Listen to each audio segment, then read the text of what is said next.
if Andretti Global and Cadillac get the green light to become the 11th team on the Formula One grid, what value will they bring to the pinnacle of motorsport?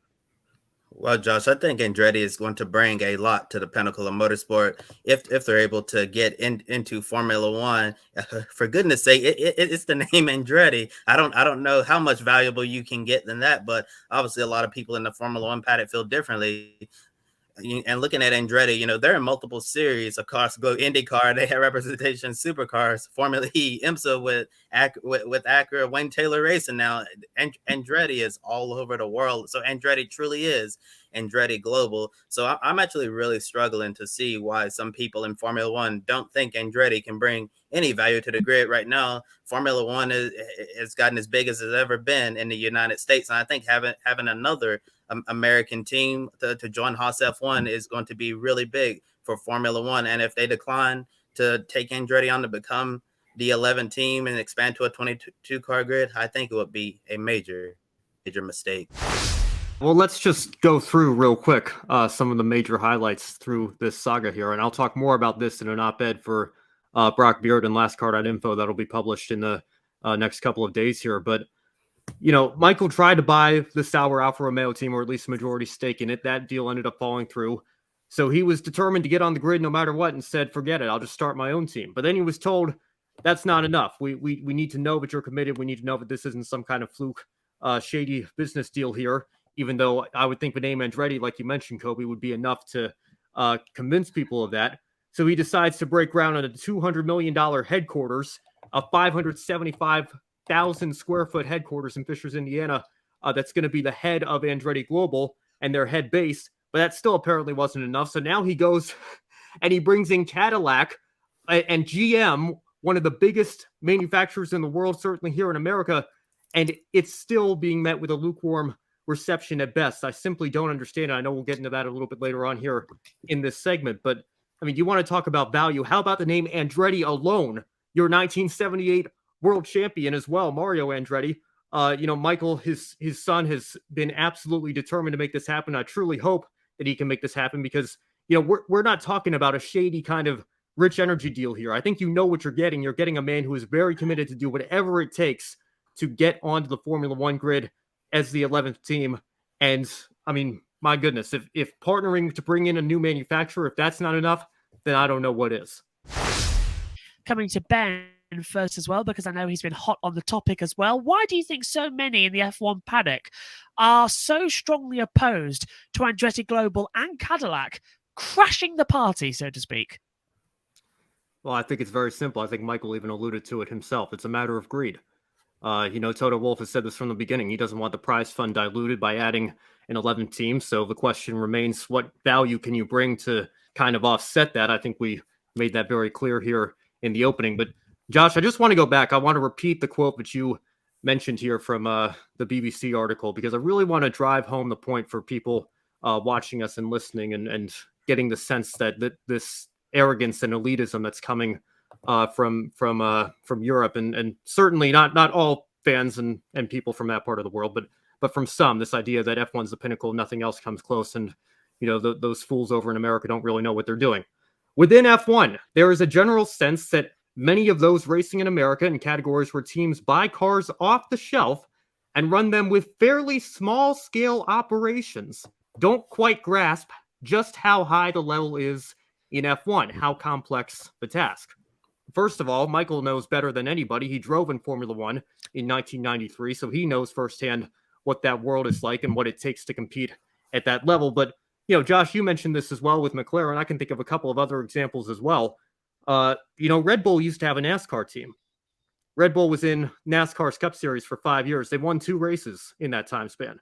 Now, that's not a terrible record by any means. Winning a NASCAR Cup Series race is certainly an accomplishment, but let's not pretend that this was so easy for a Formula One group with Red Bull to come over to America and compete in NASCAR, and they started competing right away with the Hendricks and Penske's and Gibbses of the world and taking the fight to them for NASCAR championships. Josh, you obviously mentioned McLaren as well. When they tried to come over without the Andretti partnership in 2019, and they got bumped out of the Indy 500 by a team in Juncos Racing who had crashed their primary car, had to scramble the last 48 hours to convert their road course backup car, which was largely unsponsored entirely, over to a speedway car, and they end up bumping out a global motorsport giant, as Lee Diffie so perfectly put it on the call for NBC that day. They bumped McLaren out of the Indianapolis 500. If we really want to go back, let's go back to 1952, the only time Ferrari have attempted the Indianapolis 500, and Alberto Ascari only made it 40 laps in the race before he had a wheel failure. He finished 31st. It was his lone non-win of a 1952 season. So if it's so easy, if these Americans are running these small-scale operations that these Europeans could come over, these Formula One teams could come over and just dominate, well, where's the evidence that that would be the case? The evidence suggests exactly the opposite. It's not as easy as it looks. And to be quite honest, in addition to greed, maybe this is just me trying to dish out a little bit of arrogance back, but I think there might be some fear that Andretti could prove a lot of people wrong. I'm not saying they're going to go compete with the Mercedes and Ferraris and Red Bulls of the world their very first season, but you want to use the example of Haas. It wasn't that long ago. Haas finished 5th in the Constructors. It was only their 3rd season in Formula One in 2018. They really had an opportunity to be the best of the rest that year. They were in that epic 4th place battle with Renault in the constructor standings in 2018. Who's to say Andretti couldn't maybe go one better? And, we've seen some midfield teams squeak out some wins. AlphaTauri, Racing Point, and Alpine have won races in the last 3 seasons in Formula One. Who's to say that if the cards don't fall right, Andretti Global get a few years under their belt, towards the end of a decade, we could maybe see and hear the American national anthem on the podium as Andretti Global is a winning Formula One constructor. I don't think that that's outside the realm of possibility, and then it would really make these guys feel pretty foolish, I think. So I think that might have an element to it as well. But, like I've been saying, I don't know what more Michael Andretti can do at this point. He has met every demand. He has answered every call. He has proven that he is here to stay, to build what he calls the biggest story of the year in this sport. And I don't think that's an overstatement, trying to get this deal off the ground. And I also want to point out, Haas were the 11th team in 2016. I think people might forget that we've had 11 teams on the grid just as recently as 6 or 7 years ago. Haas's first year was Mannor's last. So it's not like it's unprecedented. I'm hearing that there is space for up to 13 teams should enough strong entry bids come along. So why is Andretti the one that's getting so much pushback while Audi and Porsche have seemed to have been welcomed with open arms? I think we've made that point clear enough as to why there might be a lot of pushback from this Andretti entry.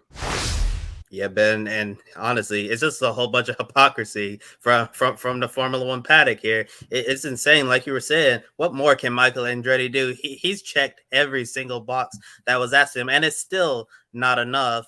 And looking towards in the future, if they were to get this bid to join the F1 grid, it seems like Andretti may potentially be able to get an engine supply from Alpine, which would be badged as a Cadillac engine. But that's something that it seems like they don't really want over there. But here's the hypocrisy of that situation. When Red Bull when Red Bull had to split from the Renault engines, you remember when their engine was badged as Tag Heuer? So like what's the difference if it's a yes see, that's the point I'm trying to make. It's hypocrisy from them, because of course it would be nice to see Cadillac bring its own power unit, but right now, considering the way things are, I think it would be a smart idea to partner with an existing manufacturer that's issuing the power units, and then maybe later on we'll see Cadillac bring their own engine. So I don't understand why people would be upset over a Cadillac branded engine, because Red Bull literally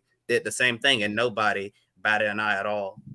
And Kobe, just to bounce off of that, I want to bring up as well, Mario Andretti revealed, this was months ago, obviously, but the deal was originally going to be with Renault. They were going to be the engine supplier for the Andretti Global team. Of course, this is going back months before, the headquarters broke grounds, and, this Cadillac news was obviously just revealed in the last week. But like I said, he has answered every single call time and time again. I don't know what more he can do to prove that this is a legitimate effort that will hopefully bring a lot of value to the sport.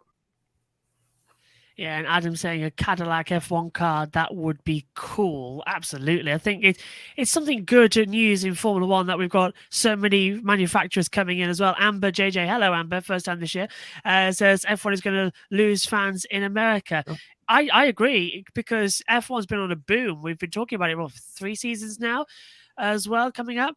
F1 has been on a massive boom in America. It's finally conquered the market. 3 races in 3 different areas across literally 3 different time zones as well. It's finally in a very good spot. And now they're risking it by alienating one of the biggest names in America with Andretti. I'm glad you brought that up, Josh, because there was actually a TikTok that came out from Parker Kligerman this week as well. Going to the idea of greed. It's no secret that Formula One is one of the fastest growing sports, and particularly racing series in America. I think another concern that some of these teams might have is that what have we said time and time again? They're interested in American dollars, not so much American drivers, right? So those American sponsors that are seeing this sport boom and might be interested in investing in Formula One, all those teams are being greedy because they want those sponsors to come to them. Whereas if you have a truly bona fide American team with Andretti Global, where do you think the most appetizing landing spot for those sponsors is going to be? I think that plays a pretty significant role in it as well.